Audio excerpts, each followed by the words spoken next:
Hello, everybody. Welcome to this week's Ask an Expert. We are joined here tonight by returning guest, Dr. Erica Lacher.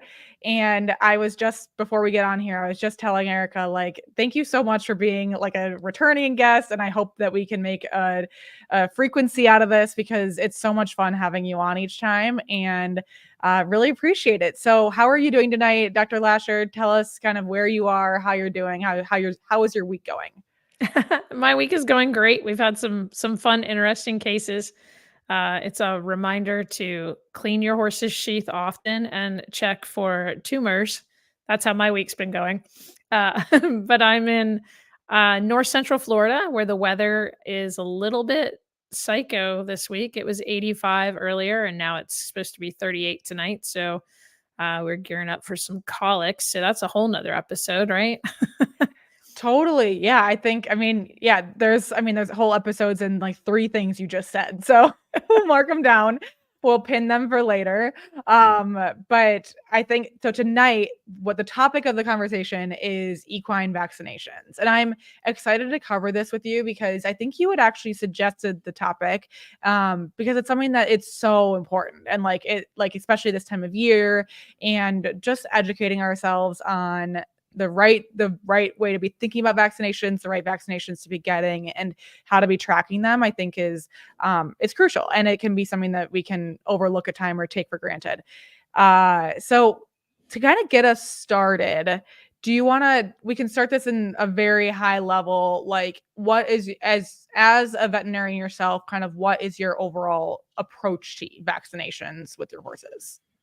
So for our practice, our approach is we are going to do as little as possible in terms of vaccines to cover that horse's lifestyle. And so sometimes it feels like maybe we're giving a lot of vaccinations to some of these horses, but I promise you that myself and most veterinarians, our goal is to only give the vaccines that your horse needs for what their lifestyle dictates. And so we have a very different population for the horse that never leaves the farm, never sees any other horses, maybe lives in Florida, where we don't have certain diseases, versus the horse who lives in maybe Pennsylvania or Kentucky and never leaves the farm. That's going to get a different thing versus the horse who is the social butterfly and goes to all the horse shows, all the clinics, all the things. They're going to get a different group of vaccines. And so it's always incredibly tailored to the horse's lifestyle. And I know sometimes it doesn't feel that way, but it absolutely is.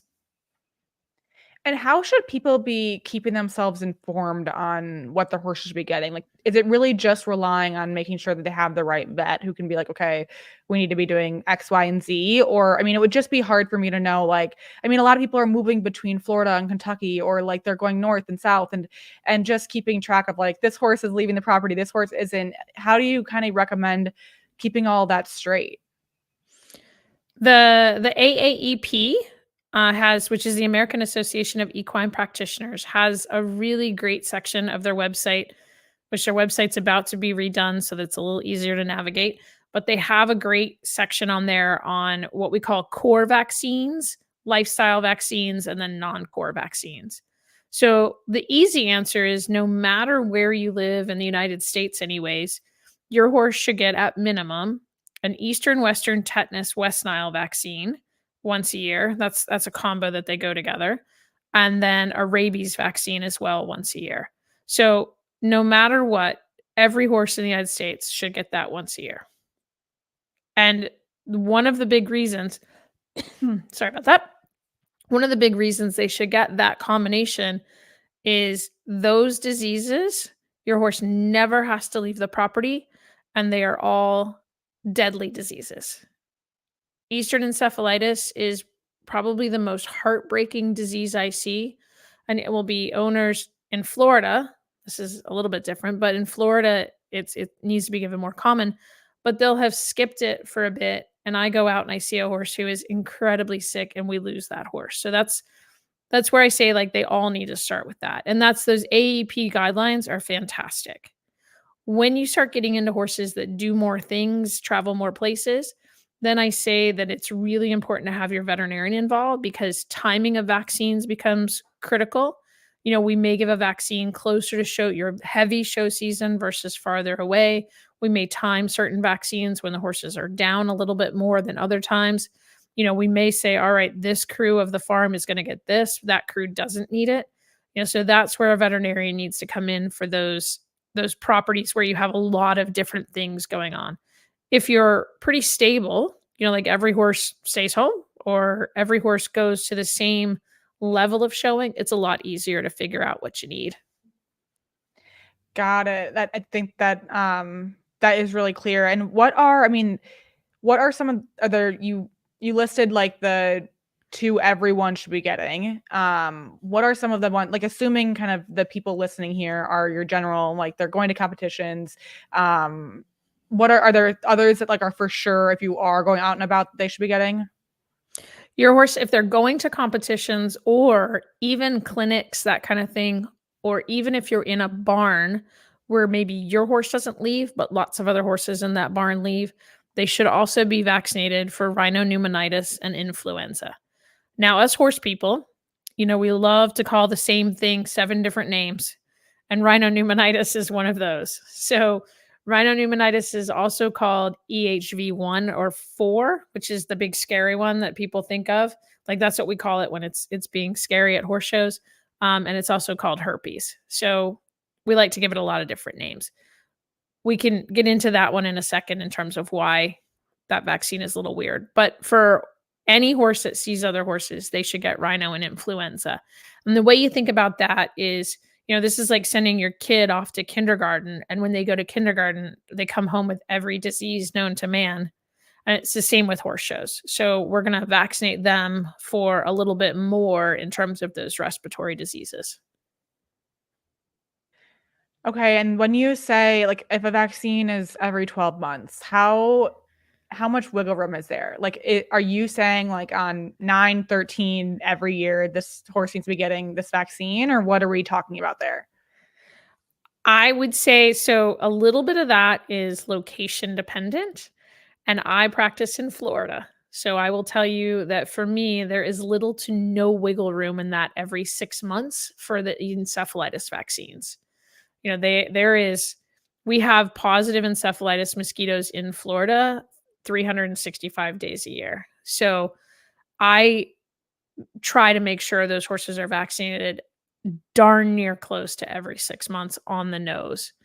Now, when we're talking about some of the vaccines for, like if your horse has a passport, for example, are very tightly regulated on the influenza vaccine. So those must be given every 6 months. The FEI gives you a little bit of wiggle room. You actually have 6 months and 21 days. I haven't ever wanted to ask them, what about how do I count February with 21 days and 6 months? But I don't want to get into that conversation with the FEI because they don't have much of a sense of humor. But so you need to watch that if you have a passport, because that's another place that will get into trouble with these FEI horses, and especially the eventers. You go into that FEI level and drivers as well at a relatively low level. So it kind of comes on you faster than you're expecting to have to be a responsible grown-up.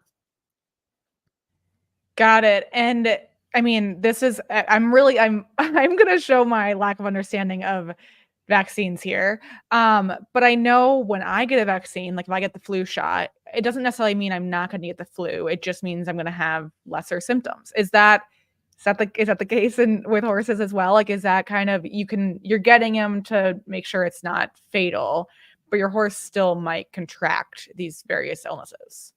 For some of them. So we're going to kind of put those into 2 categories at the moment. So those core vaccines that I said, Eastern Western tetanus, West Nile rabies, the vaccines are incredibly effective, which is good because those are deadly diseases. So the vaccines have been shown to be 95 to 97% effective for all of those diseases. So that, like I said, that's really good because they kill your horse. And if you're talking about rabies, they kill you too. So that's really bad.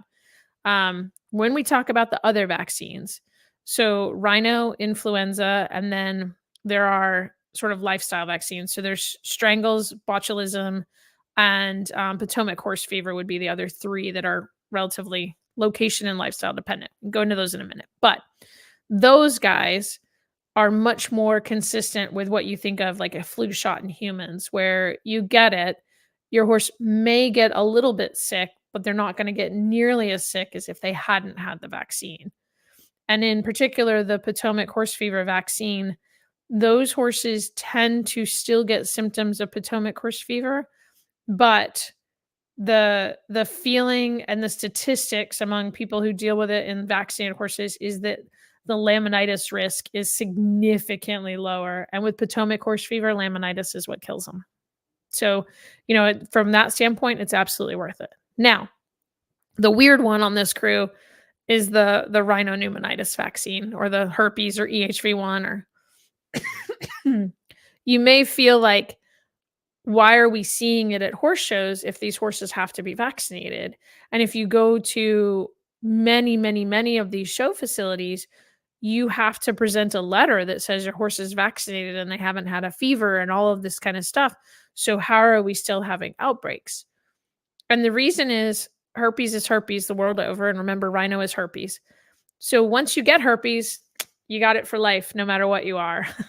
If you are a frog, a human, a horse, it doesn't matter. We all have a million different herpes varieties. And once you got it, you got it. So herpes is normally managed by the immune system. And it says, no, stay hiding in the little crevice that you're in and don't come out and play. When we put horses under stress, that herpes can pop out. We have a fancy word for it called recrudescence, but it basically means that the immune system has it under control. The immune system loses control during stress. What is stress? Horse shows. And sometimes it's just, weather changes, that kind of thing. But very often it's horse shows. And so when we vaccinate a horse for rhino or herpes, we're not necessarily protecting the horse we give it to. What we're actually doing is telling the immune system, if you lose control of this virus, here's what it looks like. So get control of it faster. And so the horse that has it will shed less of it. And so we massively reduce the chances of other horses in the same barn getting it. And that's how herpes works. It's a complicated critter. Wow. And so, okay, that I have a lot more questions on that, but I don't want to get too in the weeds on that one specifically. But so if you are even if a horse has this, you're still going to vaccinate them for it at a regular frequency. And then the horses around them, like, are at any point, are you like keeping them away from other horses? Or are you just accepting that like this is just a part of this horse's like list of things that it comes with? It's, to be honest, there's some insane percentage. It's like greater than 85% of horses out there carry herpes. Now, what we don't know is some horses carry, let's call it bad herpes. Most horses do not. And we don't know like when that one is going to appear. And we don't know how any different horse is going to react to sort of the herpes they see. And so when you look at a horse show, most horses have it. And so if they're vaccinated, we're massively reducing the chances that they are going to be able to spread it to other horses, because the moment it pops, their immune system is going to say, "Ooh, I see you. I know what to do with you." And they're going to get it back under control fast. So when you talk about like having a virus, and some of us had to learn a lot of this during COVID, right? Like, so a normal horse that has an active herpes infection going on will be spreading billions of particles. When you vaccinate them, we can very quickly take that number from billions and drop it into the tens of thousands. And the difference is it's real hard for tens of thousands of particles. It sounds like a lot, but when you're a tiny virus, it's not. Tens of thousands of particles, it's very hard for them to survive the environment, versus billions. You have much better chance of one of those viruses getting where they need to go. Got it. And you had said that like it's different. Your vaccinations that you're getting might be different in Florida versus, California. What are kind of the environmental factors that are determining this? The big environmental factors are, do you have botulism where you are? And if you do, then we add the botulism vaccine. The botulism vaccine is effective against the type of botulism that comes from soil. And there's a very specific area of sort of the eastern seaboard of the US carrying over into kind of Kentucky, that area. So that's definitely having a conversation with your veterinarian. I always say you should have a great relationship with your veterinarian. We're extremely food responsive. So that veterinarian and you should have a talk about, is botulism something in our area? And if it is, then you should vaccinate for it. The vaccine does not protect against the botulism that comes from dead animals, and that can be spread in. So, like if a dead animal is baled in hay, it's the most common way we think of horses potentially getting it. It does not protect from that one, but it does protect from the soil-borne one. So, knowing, am I in a botulism area? Am I in a Potomac horse fever area? And we've sort of changed the name of it, where we're calling it ehrlichiosis now, but because it's no longer, when you think Potomac horse fever, you think it should be near the Potomac River. That's not the case anymore. It's been found in many, many, many diverse geographic areas as far away as Washington State. And there's a version of it in Europe as well. So just because you're not near the Potomac River doesn't mean that you shouldn't potentially vaccinate for that. And again, that's a conversation to have with that veterinarian that you've offered cookies to, so you have a great relationship with them. Strangles is very dependent, and some veterinarians love it. I'm not one of those, but I see a place for it in a horse who, where I use it is in my very young population. So think about like 2-year-old in training sale barns, like, the thoroughbred sale barns, that kind of thing. And that's just not my population of horses. But, if I have something from a lifestyle standpoint that I feel like that horse is at high risk of strangles, then it may be something I add into that horse's vaccine schedule. So those are much more conversations that you need to have in terms of, do I need botulism, Potomac horse fever, and strangles versus, I feel like rhino flu, relatively straightforward. If your horse sees other horses, you should probably do it. And the other ones are core, and every horse should have them at least once a year. Now, Florida, we have mosquitoes all year round, so we bump that incidence up. And again, that's something that your veterinarian can help you decide based on how prevalent mosquitoes are in your area. Like if you're in California, I don't think they allow mosquitoes there. They do in Yosemite, I know that, but they aren't as heavily infected with encephalitis as they are in the state of Florida, where for some reason we just love to grow encephalitis, both the Eastern and the West Nile kind.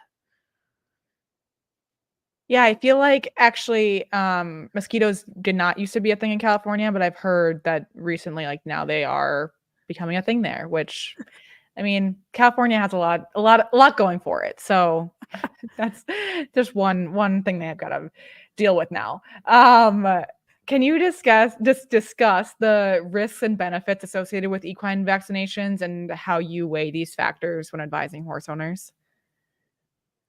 I have I have minimal risk to the core plus rhino flu. We have the occasional horse that will react to our rabies vaccine. It's a relatively minor reaction. It's probably less than my reaction to a flu vaccine. But rabies is real bad, so I consider it real important. So we generally will pretty readily vaccinate those horses. We'll vaccinate kind of every horse in the practice for encephalitis, tetanus, West Nile rabies, and then add the rhino flu without much of a thought about it at all. There's certainly concerns out there that have been voiced, and none of them have ever been able to be proven through studies looking at statistics on horses who do react. There are some horses who react to what we call the adjuvant in the vaccine, and that is the carrier. They're not actually reacting to the thing we're vaccinating against, they're reacting to the carrier. And there are a number of ways that we can manage that reaction. And those are horses where, even in Florida, I may decrease their vaccine frequency to try to minimize that reaction. But more commonly, especially with the encephalitis, we will pre-medicate those horses with a combination of cetirizine, which is Zyrtec, and Banamine typically. And we can get them through reactions without, maybe they're a little punky for 12, 24 hours or so, but then off they go. That's way better than getting encephalitis for sure. Now, some of them, the strangles vaccine in particular, you need to be careful about giving because there's an intranasal and an injectable. When that vaccine is given, it needs to be given as the last thing. And for example, if we're doing a big barn, we do all of the other vaccines. Every needle that is put into a horse is done first. Then we come back and give our strangles vaccine. And the reason is it'll get aerosolized no matter what you do, even the injectable one. And you can actually cause strangles abscesses at the site of your other needle injections. And it's not the same as, it's sort of tamped down strangle, so it's not going to survive particularly well. But your horse is going to get an abscess at wherever that needle went in. So that's we are very careful about giving that one. The vaccine has been improved, but I was colored by my youth, and as we all are. And during my internship, I had to treat 2 horses that developed strangles secondary to the vaccine. So that is also why I am very hesitant to use it. But the cases of that have diminished significantly in the last, I hate to admit it, 24 years since I graduated. So when you're thinking about like vaccinating your horses, I know when I get vaccines, like there are a lot of them where like 24 to 48 hours after them, like I still don't feel great. Should horse owners be taking that into account, like doing it on like a week where they could maybe take 2 days off, or like kind of how are you advising people on post-vaccine treatment? Well, based on last week, I would definitely put it into your conditioning schedule where you have a couple days off. Or I saw someone posted their conditioning schedule had a 1 hour walk on Tuesday. So Monday would be a great day for vaccines. But I do try to let them come down a little bit for about 24, 48 hours. I'm a little bit forgiving, if maybe they're a little stiff on the side of their neck we gave them in, or, we either give them in the neck, the chest, or the rump. And, they may be a little stiff in that muscle, just like you or I. I find they may be a little under the weather. 95% of them are not anywhere near how I feel when I get a flu or a COVID shot. Like, so they do a lot less of it than I do, for sure. I should probably take some Banamine, just kidding. But they tend to do fairly well with them. But I do anticipate giving them, 1 to 2 days of less work. Okay, yeah, that seems like a humane way of going about it. Are there any new developments or advancements in equine vaccination technology or research that people should be aware of? We are our own worst enemy. So, one of the problems with us horse people is we tend to cheap out on vaccines. So, there have been some very significant technologies that have come through for vaccines in horses. And unfortunately, because of the price point that they required, the companies brought them to market and then they weren't sustainable. And so they went away. And one in particular had no adjuvant and was absolutely it was the easiest, nicest vaccine I've ever used. I mean, I had one horse in the practice that it didn't matter what we did. He reacted horrifically to vaccines. And so we went to titers on him, which we'll talk about that in a second. But this vaccine, he had zero reaction to. Like I used him as a test dummy, and we gave him the vaccine. We stared at him for an hour. No reaction, had zero reactions to it. And like I said, unfortunately, the horse public wasn't willing to pay the premium that vaccine cost. And so that company pulled it from the market, and then the other big companies that do vaccines have not been willing to bring additional ones to the market. Man, that feels like a big like risk, like just to not have that be incentivized with these companies. Are there anything like what are your thoughts on it as a whole? Like how do we prevent that from being the reality? Is there a way to? I don't know that I don't have a straight up answer for all of the reasons to make that a reality, but I think one of the biggest ways you can do it is having your veterinarian involved in your vaccination decision. Every time you order one from the catalog and you pick the cheapest one, which I know that's one of the questions, and we can definitely get to that one. But every time you do that, you're in a race to the bottom, and that is disincentivizing any of these companies from providing the very best that they can. So, having a professional like a veterinarian involved to help us decide what makes sense and why that vaccine was so superior. Everyone I talked to about why this vaccine was amazing truly understood it. But it was a lot of education on my part as to why we were giving this vaccine and why it was more expensive. Yeah, let's talk about that. What are what are the pros and cons of choosing which one and not just choosing the cheapest one each time? Like how should people be thinking about that? Well, one of the big things is if your veterinarian is involved in your vaccines, so getting it through a veterinarian, there's a couple things that happen. We do a brief exam. So I listen to heart, lungs, gut sounds, take temperature, do a quick exam of, eyes, ears, nose, teeth, that kind of thing. Take a quick look at basically your horse in general. And we're able to grab potential healthcare issues early as opposed to later. So, we may be saying, all right, let's look at why your horse's feet have changed drastically in the last 6 months, and maybe we're looking at something where we can do a little tweak, as opposed to let's talk about this 9 months from now when there's really bad damage and now we need an MRI. So, that vaccine exam has so much value to it in terms of what we can prevent. And our goal as veterinarians is to only see happy, healthy horses. I promise you, none of us want to see you on emergency.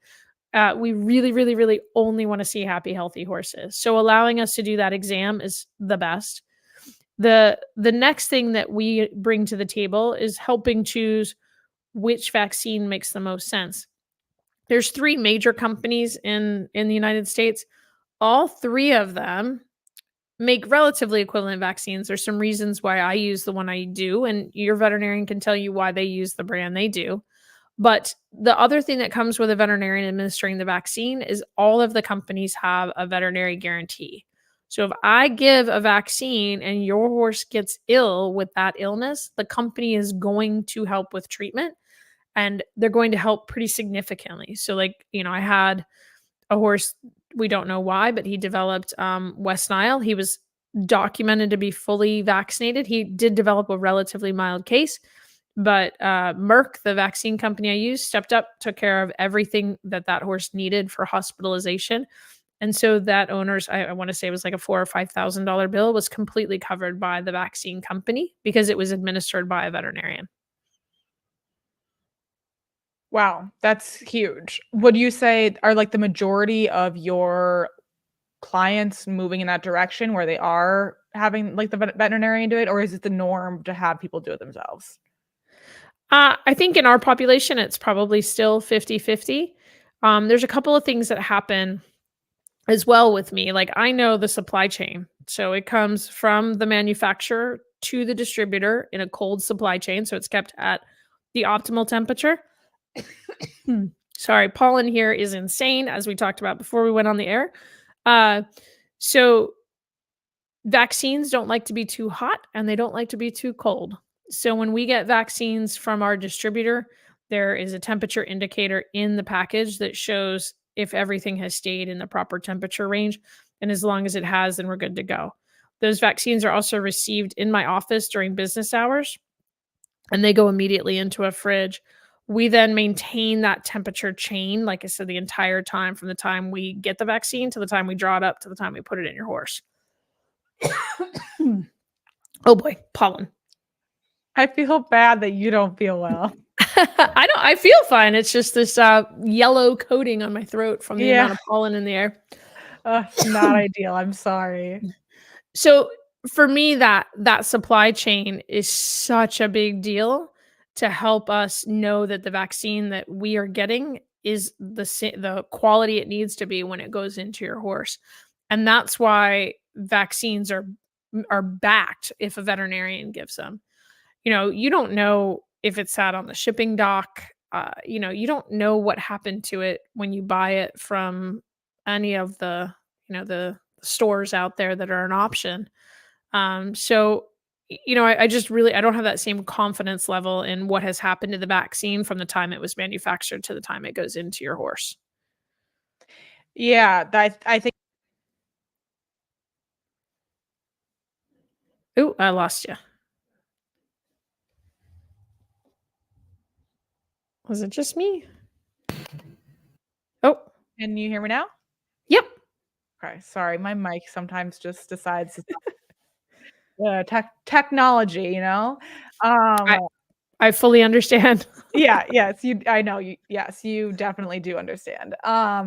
So yeah, I was just saying those are some really important considerations for people to keep in mind as they consider like, okay, well, here is the cheaper option, but what is actually the best option long term? And what is like you gotta weigh the risk factors associated with taking the cheapest option. You had mentioned that one horse that you work on has a lot of adverse reactions to vaccines, so I think you said the word titers. Can Mhm. you talk about that? Yeah. So this horse, in particular, the rabies vaccine, he has no mare. She's a mare. Sorry, she has not great reactions to the rabies vaccine, and we can get her through them. We can manage them, but she's under the weather for more like 5 days as opposed to our average. If we have a reaction, it'll be puny for 12 hours down, not great for 24 total, right? No, she's very puny for 5 days. So we actually pull blood on her and send it off to Kansas State University. They run a titer on it. And the rabies vaccine in particular has been shown what the titer level is to be protective. And then we vaccinate her only when that titer level drops to a level that shows us we need to vaccinate her.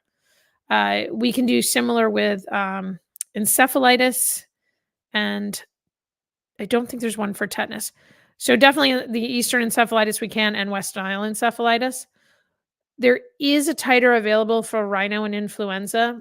The thing about titers is what they do is give us a number, and we don't always have the work to show us that number is valid. Like, great, we have a number. What does it mean? And in the encephalitis and rabies, we have work to show that, okay, this number is what we consider protective. And so as long as we are above it, we're good. Once we drop below that, we have ample evidence to show us that horses at that level get infected with these diseases. We don't have that same work for rhino and influenza. So yes, I can get you a number. I don't always know what it means. So I don't generally recommend it for those.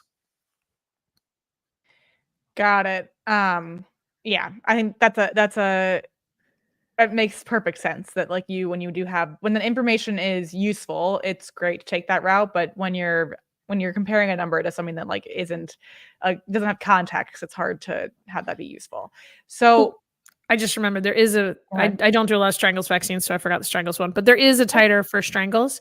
It's a little bit different. One of the reasons we titer strangles horses is we wanna know their titer before we vaccinate them, because there can be, especially on a horse you don't have a good history on, there can be a life-threatening reaction to strangles vaccines if that titer number is too high.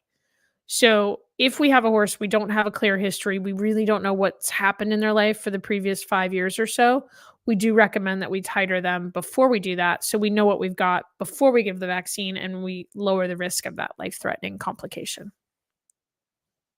Super helpful. So Krista is in chat and she's asking, does the season matter or the time between? She said, I hear of spring fall shots, but I'm in Southwest Florida and it's hot 8 months out of the year.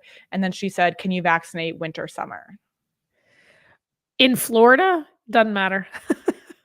Just make sure it's 6 months apart.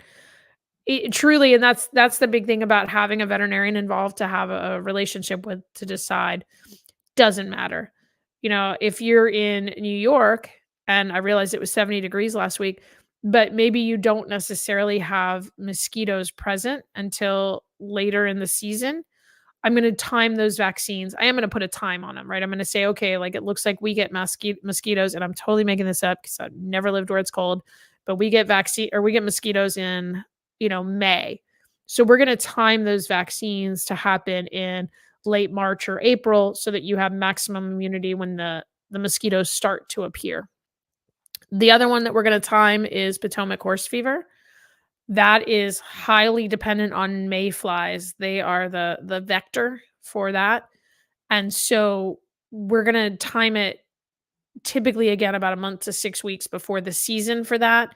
And that season is different all over the different areas. So it is one that you really want to check with your veterinarian on timing of that vaccine for your area. The other ones aren't as big a deal, but like I said, in Florida, doesn't matter as long as they're 6 months apart. We don't pay attention to season at all, and we're in North Florida. There aren't really seasons in Florida, let's be honest. There's summer and less summer. Yeah, exactly. Great question, Krista. That's an important clarification. So, what are some common misconceptions or myths surrounding equine vaccinations that you encounter in your practice, and how do you address them? I would say the biggest one I get is that we are over vaccinating horses. And I wish I could say that we were over vaccinating horses, but the problem is horses. I have such a love-hate relationship with them. I love them so much, and they're so bad at so many things. One of them being their digestive tract is a mess, and the other is that their immune system does not respond to vaccines very well. So, for example, you may take your dog to the vet and they get a distemper vaccine once they're grown up, like every 3 years. They get a rabies every 3 years. And you're like, why can't my horse do that? And the reason is because your horse doesn't respond well to vaccines at all. That horse I tighter, she has a massive response to rabies vaccines. Her immune system is over responding. That's why she feels a little ill. And even in that horse, we get about 2 to 2.5 years out of a rabies before we need to vaccinate her again. She's dropped below those protective levels. So they're just absolutely awful at responding. And so that's why we need to vaccinate them. The other thing is the diseases that I talked about, the core vaccines, like they're deadly. It's not like you're getting a flu shot because you don't want to feel under the weather for, a few days. It's that those diseases kill them. And so we're literally trying to save their lives. So, I wish that I could say we were vaccinating them too much, but we definitely aren't. That's my biggest myth. Got it. And when you say they don't respond well, you're saying like the effectiveness of the vaccines isn't what it is in other animals. Correct. And, like if you think about you were given, kind of a measles, mumps, rubella vaccine a whole long time ago. And there's some things about being an adult that are protective for those. But when we look at like a flu vaccine, it has more to do with the type of vaccine that you're given as a human, and that influenza changes a lot. That's why it's not as effective. If we could figure out how to stay ahead of as much as influenza changes, we could have a vaccine that lasts for a long time. But in horses, the problem is when I give that influenza vaccine, even if it's the absolute perfect vaccine that will always cause immunity in influenza, their immune system is like, that's nice. And then they forget it a year later. So, it doesn't work for us as long as we want it to. And that's what we're doing. Like when FEI requires it every 6 months. Most horse shows, like if you're showing under USEF regulations, they tend to require every 6 months. And it's because that flu vaccine, it remembers it, and starting about 6 months, boo, down it goes. Just like my ability to remember inside leg to outside rein, it is quickly forgotten by the equine immune system.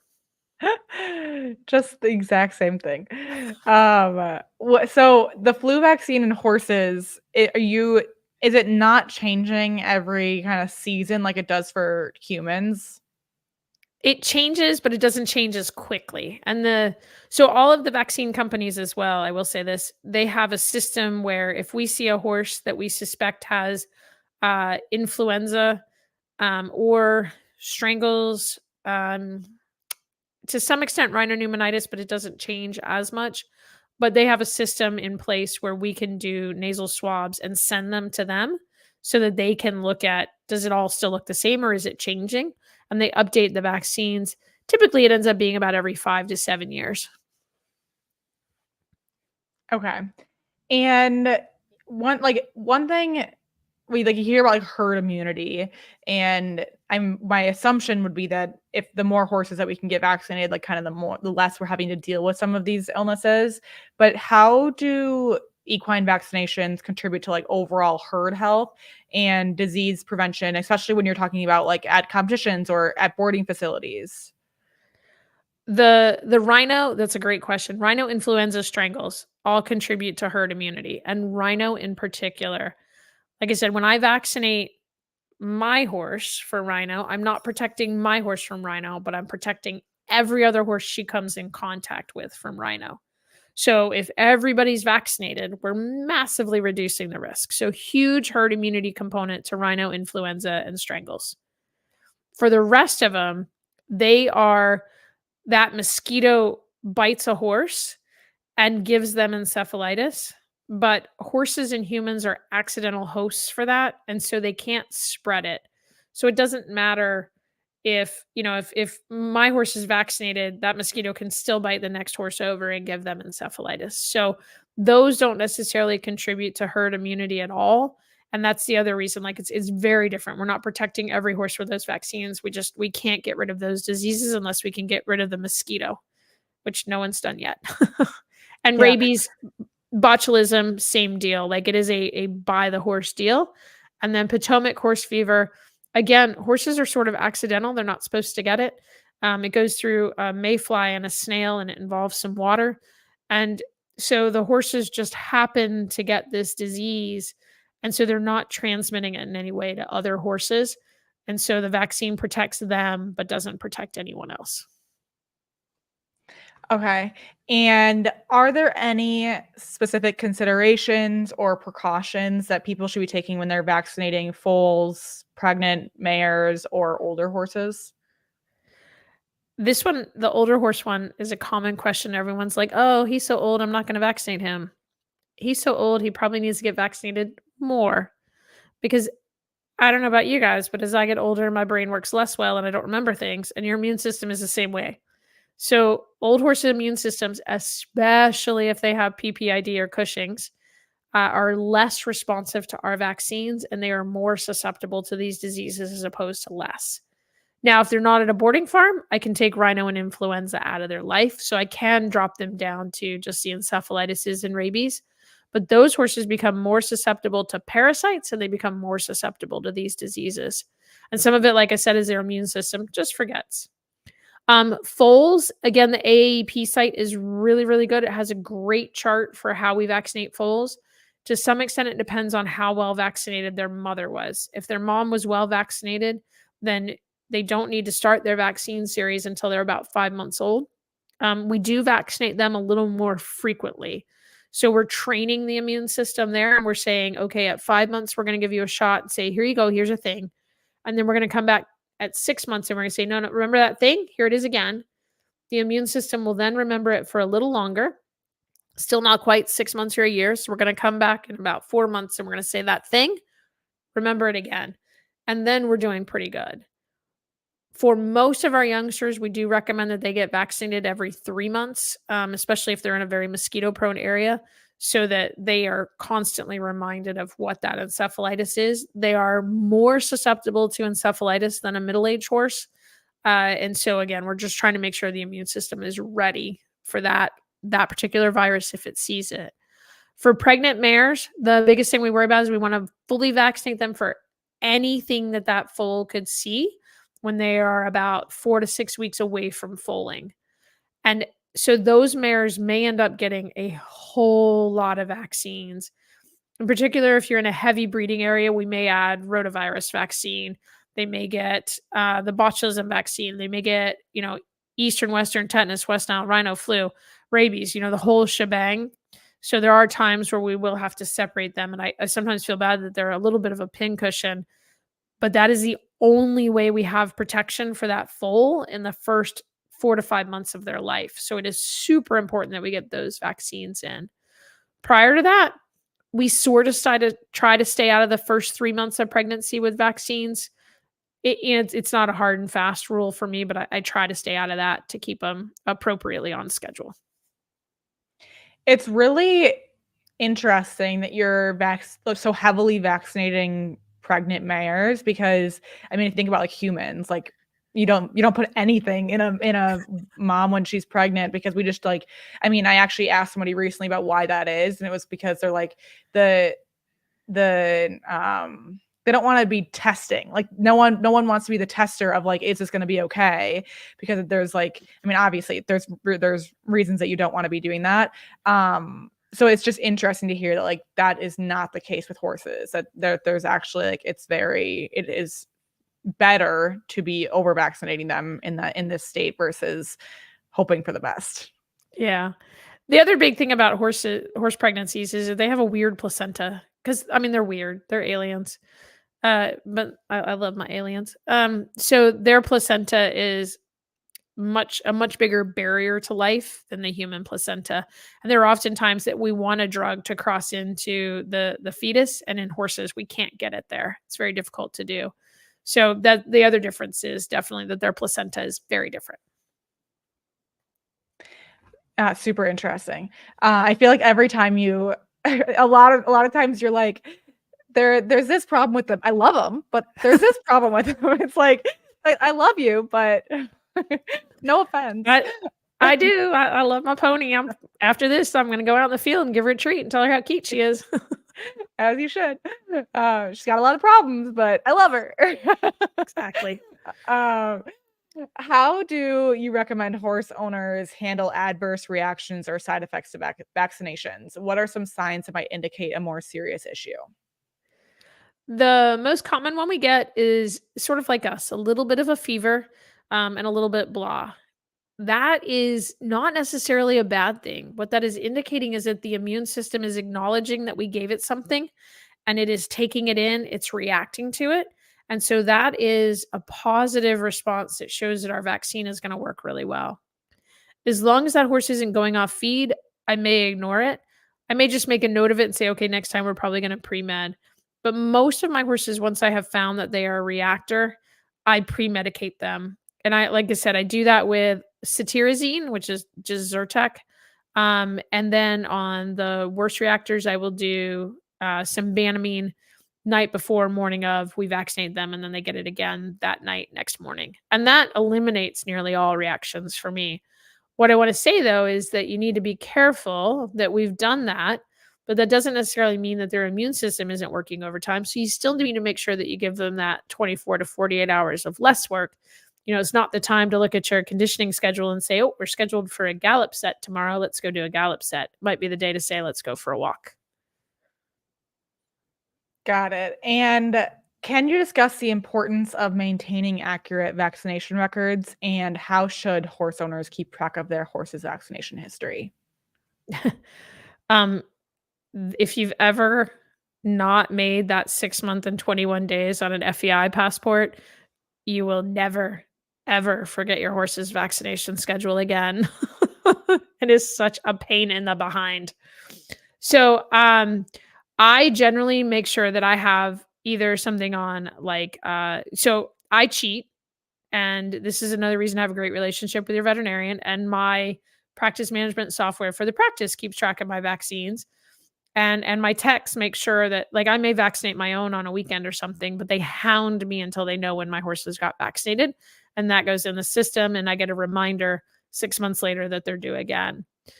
So I definitely recommend that you have some sort of fashion, whether you do that on, Google Calendar, whatever it is. And I set it up as a recurring thing if I'm doing it myself, and say, okay, let me make sure that I have a reminder in 6 months that pops up at me and doesn't let me ignore it until I actually get this done. So that's the biggest way that I recommend doing it, is that you have some sort of reminder system electronically that screams at you until you get it done. I've never been successful with paper. Yeah, that's risky. And your system, it doesn't notify the your clients when they're due, does it? Our system does. Yep.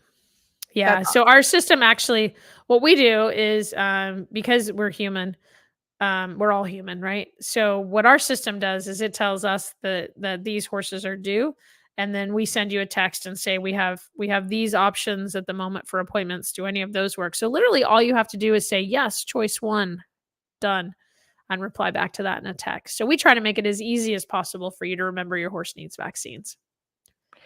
That's amazing. I think that it makes all the difference in the world. I mean, it's like for my dog, I get an email every time he needs something, and I'm like, okay, let's go do this. But otherwise, I mean, that would not be on my radar.